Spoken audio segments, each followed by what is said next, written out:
You like the sun, or you're tired of the Yes. cold, right? Or you miss it a little? I think we've been here a little over a year. Okay. And I now miss the cold. You miss the I cold. do. You want to go back and feel the cold for a little while I and come want to back. sleep under the covers. That's what I miss. And put the heating on, Yes, right? No yes. AC. No. Oh, wow. So tell us about your journey. What made you come to Ghana? Are you from Ghana, or you just found yourself here? Okay. So both my husband and I are half Ghanaian, half Dutch. And we were born in the Netherlands and raised by our Dutch mothers. And we didn't really get a lot about the Ghanaian culture from our dads. I think like if you have a Ghanaian mother, by all means you will learn. Yeah. But dads, the father, they don't kind really of laid back. Yeah. So we don't know the language, and I've been to Ghana like every summer, but I was really like constricted to my compound. My dad wouldn't let me go anywhere. Every time I want to go somewhere, he says, wait for your uncle. Was that from a young age? That From a young age. And I think as from 13, I said, I don't want to go anymore. Oh. So I think I have not been to Ghana from 13 to 17. Okay. And when I came 17, that's when my nieces sneaked me out, and then we went to go out, and I said, wow. Is this what I've been missing? Exactly. So then I was begging my dad, can I please go in school in Ghana for just a year? I really wanted to learn. I wish I did that. But he did not. He said, I'm crazy. He did not make all this effort to come there to send me back. Send me back, right. So basically, then it just went out of my mind. Right. And then when me and my husband got my youngest daughter, I felt like I want to show her to the family. So that's why we came in 2014. Okay. And I think that's when the mind dropped, like, there's a really different kind of lifestyle here, and I liked it. Yeah. But my husband wasn't really, like, I think he's been to Ghana twice in his life, and very shortly. Okay. So he wasn't feeling it. He was like, so I left the how did you again. convince him? So it was my daughter going to school. We live in a very wide neighborhood in a very wide school. Okay. And then my daughter started to say things like, if I look more like my brother, so I have two kids, Micah and Sophie Jane. Okay. Sophie is 8 and Micah is 4. So Micah looks like his grandmother. So he has white hair, blonde hair, and blue greenish eyes. Right. So she was saying, like, if I look more like my brother, maybe I'll get more friends. And that hurt me so much. Like, I wanted to let her know, like, you need to be proud of your skin, proud of your curls, proud of who you are. But how am I going to transfer that to her if I don't even know where I'm from? Right. So that's when we decided, like, let's go to Ghana for a year and learn as a family. And a year of return basically drew us. So was there a lot of planning, or because we just finished building our house. We wanted to come like on the start of year of return, but the house wasn't done. There was delays, and it was just a hassle. Everybody needed a vacation, so we said, okay, let's go.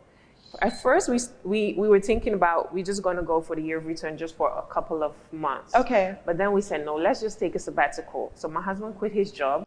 He didn't like his job. And then he said, well, when I come back, I'll go back or not. Yeah. So then we came, and we came to chill, and we had a really good time. Really good time. Yeah. But then after, we got stuck because of COVID. So we were like, what do we do? But I felt like during the COVID time, it was very good to be in Ghana because we had a pool and we had freedom. We had way much more freedom than the Netherlands. Yeah. So we were quite okay, although I was very, very scared in the beginning, because healthcare is something that I don't really trust yet. I think we were very good at the point. So then we started to decide, like, okay, what do we do? Should we go back? When do we go back? Everybody liked to be here. So then we decided to stay. Wow. Yeah. So it was during the COVID period that you decided to stay? Yeah. Oh, wow. Yeah. So is this a permanent move? You're going to go back? Yes, I think it is. You think so? It is. Yeah, we really like it here. And the children like enjoys it. Yeah. Your husband quit his job. Did you have to quit your job, or what were you doing back in the Netherlands? I was still studying. So I was doing an internship and studying. Right. So for me, it wasn't too much of a decision. It's my husband who really needed to make that decision. Plan everything. Okay. But he didn't like his job anyway. Right. He was already tired. Yeah. So for him, it wasn't that difficult. But yeah, we planned. We planned like, I think 6 months ahead. Okay, that's good. But planning to only stay here for a year. So our initial thought was we're going to go for a year and then we're going to go back. To make plans is so difficult. It's true. Because we decided to stay. We bought a car. We thought that everything was set. Yeah. But then the president says that the school are going to be closed until January. So then I was stressed out and thinking about how we're going to do. But you know, Ghana, you just have to learn how to go with the flow and cope however way possible. That is true. So where in Ghana exactly are you from? Do you know where you're from? Okay, so I've figured that out a little, but not sure yet. Okay. What I understand is my dad was born in the Volta region. Okay. But he was raised in Accra, so he speaks Ewe and Gan. Okay. And then some of my my grandmother lives in Togo. Oh. And I don't know why.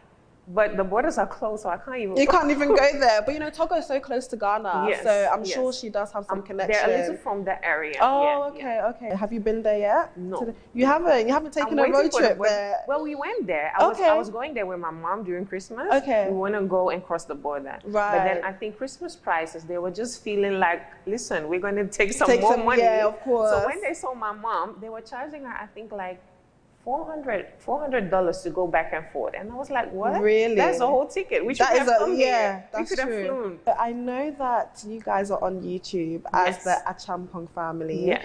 So how did your YouTube journey start? Did it start when you guys moved to Ghana, or was it the plan to do the sort of content you're doing now? Not a plan at all. It wasn't a plan. But okay, so when my husband quit his job, and I was telling my colleagues like, we're going to move to Ghana for a year and we're going to hang out and chill, they were like, "What? Are you mad?" They're asking the most crazy questions. Yes. Like, what if your children die from malaria? What are you going to feed them? What do you use for transport? And I was so offended. Yeah. Like, how can you... The lack of education. 2020. You don't know. Yeah. But the media paints such a difficult, crazy picture. It's hard to get it out. They don't understand. Yeah. Unless so they then come I said, here. you know what? I'm going to make some videos. I'm going to put it on YouTube.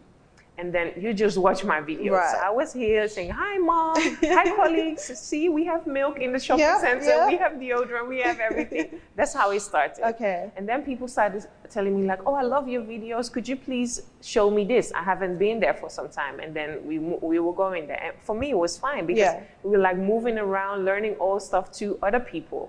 And then we were doing some year of return things, and we filmed it. So people started really liking it. We didn't know that YouTube was like a job, or YouTube was something you could do for like something serious. Years ago, YouTube wasn't the way it is now. You can actually live a good life from creating content. Oh, we're not there yet. But you'll get there. You will get there. Don't worry. You'll get there. I think during COVID, that's when the numbers started to really increase. And people are at home, right? Yes. Yeah. Maya contacted us and said that, listen, you need to stay in Ghana.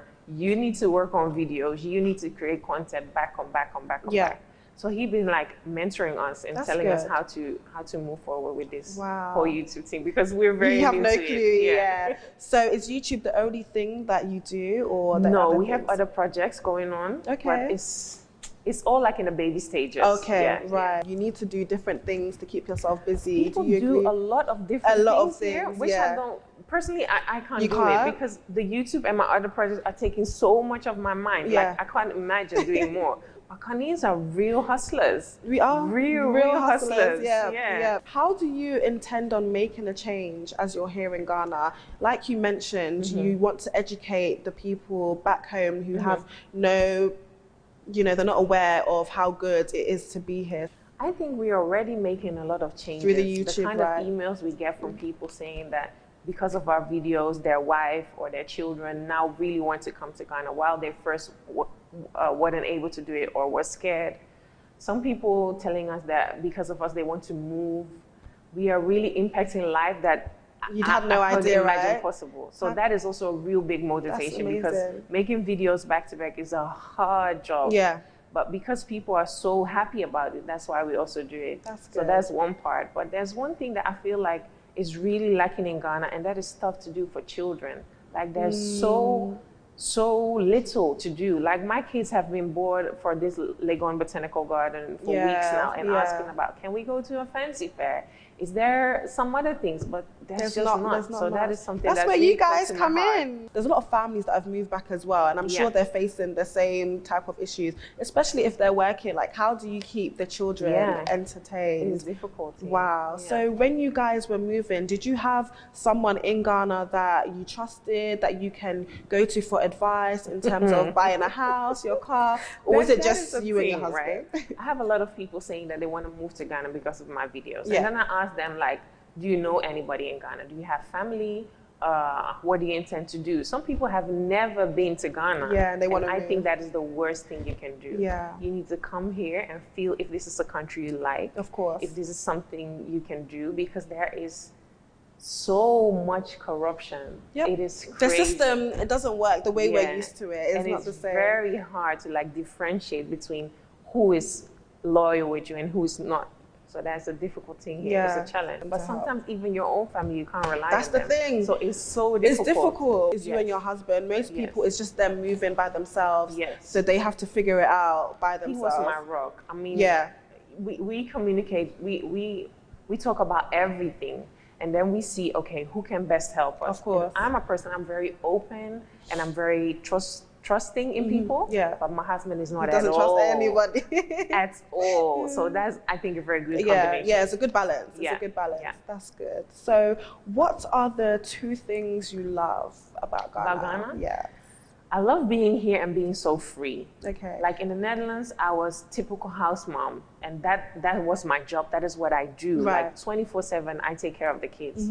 And here, because I employ somebody to help me in the household, I don't have to do all the chores that I needed to do. I have time for myself, and I'm now really learning to take that time. Yeah. Because it's important. It has been very difficult for me to letting go of my kids. Like, let somebody else shower them, let somebody else dress them. But I enjoy my time sitting on the couch and just seeing them. Okay, they're dressed and it's okay. Yeah. So that has been a really nice learning thing for me. Yeah. What else do you love about Ghana? I love the food. Everyone says the food. So tell us, what is your favorite food? I'm a little tired of it now because of the lockdown. What's your favorite? I love the food. My favorite food is eto. Oh, eto, okay. Nice. And I love everything plantain. Everything plantain, like, every day. It's true. It's so versatile. Yeah. It's so versatile. There are now a lot of companies starting to do like a mixture of traditional African cuisine. So they're trying to make it like a fusion, and that is so nice to taste. It's so nice. Yeah, and how they present it in a very nice new way. I'm really loving it. The business ideas here is just amazing. So you wouldn't think of it if you're back in like the Netherlands or London. I would have gone crazy. Yeah, because my husband at the time wanted to go back. Oh, okay. And then we were like, okay, so what are we going to do in the Netherlands? Yes. You're going to work 9 to 5. I'm going to work 9 to 5. We'll be miserable. Especially if you go back and think about all the things you could have tried and do in Ghana. And you didn't, It's true. There's so many business opportunities here. Yeah. It's true. You just have to grab it and just take the leap. That is amazing. So, as well as the things you love about Ghana, what are the things, I don't want to say dislike, but what are the things you wish could be changed about Ghana? 2 things. There's a lot.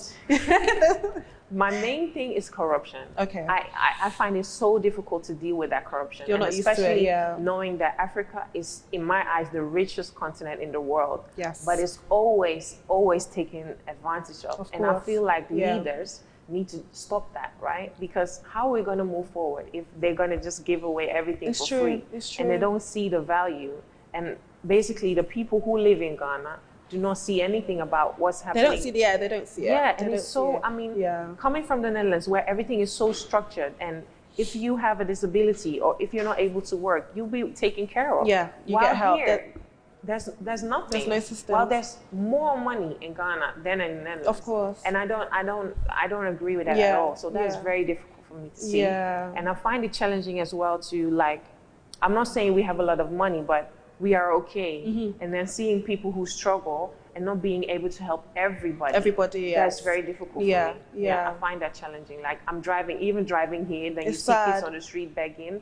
I used to give them money like all the time until I thought like, what are they going to do with the money? Maybe I should give them something. Like food. So now I always have cookies in the car. Oh, that's at least. Nice. That's nice. I don't know. It's true. Yeah. That's nice. I feel like, what are children going to do? How are children going to handle money? Whereas if you give them cookies or something they like, you know that, okay, you're giving them cookies, it's going to feed them, rather than money that someone elder than them might take it from them. Exactly. Yeah, that's true. So apart from corruption, what else do you wish could be changed here?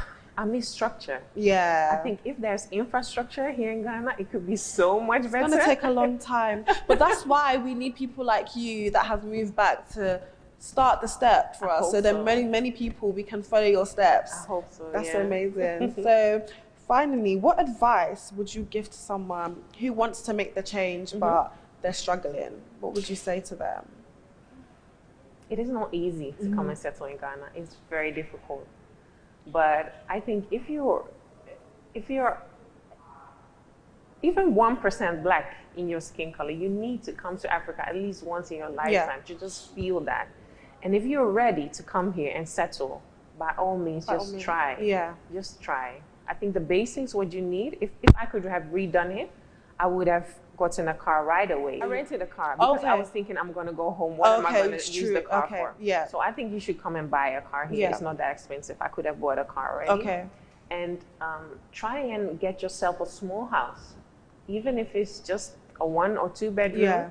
Or even if you just buy land and start building a little thing. By little, yeah. Like even if it's just a hall and a washroom. Yeah. Start with that, because building from abroad is very difficult. Yes, yes. But if you just have a place to sleep and then you build while you're here, I think that's the best That's thing the best. to do. Okay. Is how did you guys go about the living? So we spent so much money on rent. I'm like, we could have bought a big plot of land and then build a house, but I don't know. We didn't know that we came here. And so you've learned. We learned so much. Yeah. So much, yeah. Oh, wow. And also, so you would tell someone who's struggling to find a plan, to plan, and to come and visit Ghana. Yeah. And what else would you, the last point? Try to be open-minded. Right. You need to be very open-minded, and on the other hand, be very well preserved. Okay. And don't trust anybody just because they say something in a friendly face. Yeah. Yeah. I know. I'm sure a lot of people have had experiences where not all that glitters is gold. Exactly. People are deceiving. That's very good. Not all that glitters is gold. There's a lot of glitter here in Ghana. A lot. So, you said that your mum is white, and your father is Ghanaian. Yes. So being in Ghana, do you feel at home? Do you feel like you fit in? If they stop saying Obroni, I would. If they stop saying Obroni, then you would. Yesterday I learned that Obroni means something that God sent, or I don't know what it is. The literal meaning is something that is, what the hell is it, or something, I don't know. And I was so offended, like, how can they keep saying that? But if you go back to where it started, it is when the white people came here. Of course. And they didn't see white people, and they were like, what the hell is this? So that is the meaning. I don't know the true, because I can't speak tree, but that is the meaning. So you say your tree's improved since you've been here? I'm trying. I think we should have stayed in Kumasi. Okay. We went to visit my husband's family about a week ago. And then in that small week, we learned so many things in Accra, because everybody speaks English in Accra. So it's difficult to learn here. It's true. But maybe we should go back. I think we need to get a tutor. Okay. We will get a tutor. Once the kids go to school, maybe the kids can teach you. Yeah, and they're really picking it up way faster than we are. I feel like it's easier for children when you're younger to learn a language. They couldn't speak any English when we came here. Really? Yeah, because in the Netherlands you don't speak Dutch. You don't? So in about 3 months, they could speak fluently. It's crazy how fast kids learn. Yeah. Wow. No English at all? No English at all. I'm so happy you and the family have moved to Ghana and you've enjoyed it so far. Keep doing everything that you've been doing. Thank you very much. Content. We want to see more of the content, guys. The Acheampong family on YouTube. Make sure you go on their page and subscribe so you get notified on all their videos. Anna, it has been a pleasure. Thank you for having me. So that was it for this episode of Find Your Way Back. Catch me next week on another episode. Don't forget to like, comment, and subscribe. So we need to be a bit more proactive. You know, have more vim, yeah. More vim. More vim. Musum pesika, more pesika. It's not money you people want. You just want to chill. You want the money's kind of follow you. I know, right?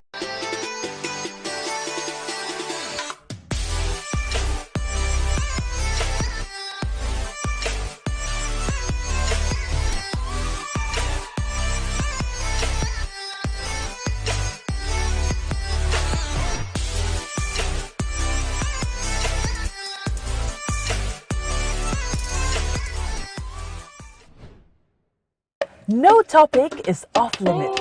The pain of experiencing a miscarriage is something that can crumple your world. We're talking postpartum bodies and everything in between. And they share their story on their battle with infertility. The touching stories of the African woman rolls before you. I was disappointed in God, in life, in myself. How many losses have you had? After that, we had 4 more. What? I shouted, I said, we lost vision, we lost any sound beyond crying. Our mistakes, advices, regrets, real stories and more on We Got This Africa.